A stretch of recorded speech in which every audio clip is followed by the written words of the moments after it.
Olá, muito bom dia para você. Se o amanhecer é o primeiro milagre do dia, agradecer é a nossa primeira oração. Nosso tema de hoje, amor pelos bichos. Deus os abençoou e lhes disse: dominem sobre os peixes do mar, sobre as aves do céu e sobre todos os animais que se movem pela terra. Gênesis 1, 28.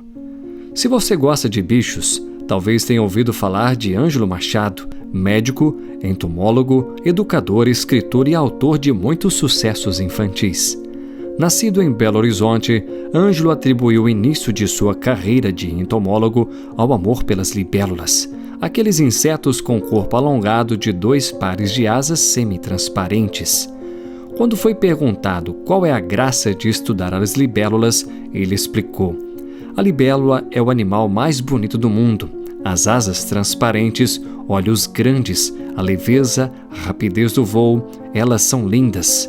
Outro motivo é a biologia, que é muito interessante porque ela passa parte de sua vida dentro d'água onde bota os ovos. A ideia para o enredo de O Menino e o Rio, um dos títulos mais famosos de Ângelo Machado, surgiu a partir da pergunta de um menino de 7 anos durante uma palestra em uma escola: por que todos os rios são sujos?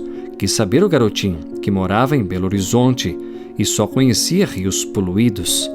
Na imaginação do menino, os rios eram naturalmente sujos e os homens, em sua bondade, os limpavam para poder beber de suas águas. O livro se inicia com a interrogação do menino, que vira personagem e é levado a conhecer um rio limpo. Machado também procura valorizar a fauna brasileira.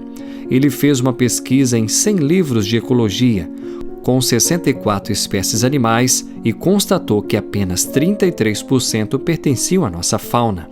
Assim, segundo o naturalista, as crianças aprendem a gostar dos bichos e das plantas dos outros, deixando de valorizar as espécies que vivem no Brasil. Não há nada de errado em apreciar os elefantes e leões, por exemplo, mas é bom aprender a conhecer e a desenhar as onças e os tamanduás.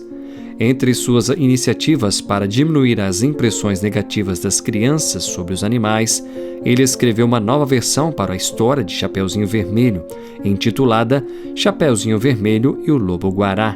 A palavra guará em tupi significa vermelho. Nessa história, o lobo-guará, que se alimenta mais de fruta do que de carne, entra na casa da vovozinha e vai devorar Chapeuzinho. Quando vê uma melancia na fruteira e pergunta: Chapeuzinho Vermelho, para que essa melancia tão grande? Ela diz: é para você comer. Aí, em vez de devorar a menina, ele come a melancia e outras frutas. Meus queridos ouvintes, no texto de hoje, o autor de Gênesis diz que Deus colocou o homem como um protetor dos animais. Ter domínio sobre as aves, os peixes e os animais não significa liberdade para maltratá-los, mas a obrigação de cuidar bem deles. Você não precisa ser um Ângelo Machado, mas deve amar a natureza, as libélulas e os lobos-guarás. Pense nisso no dia de hoje. Que o Senhor te abençoe. Tenha um excelente dia.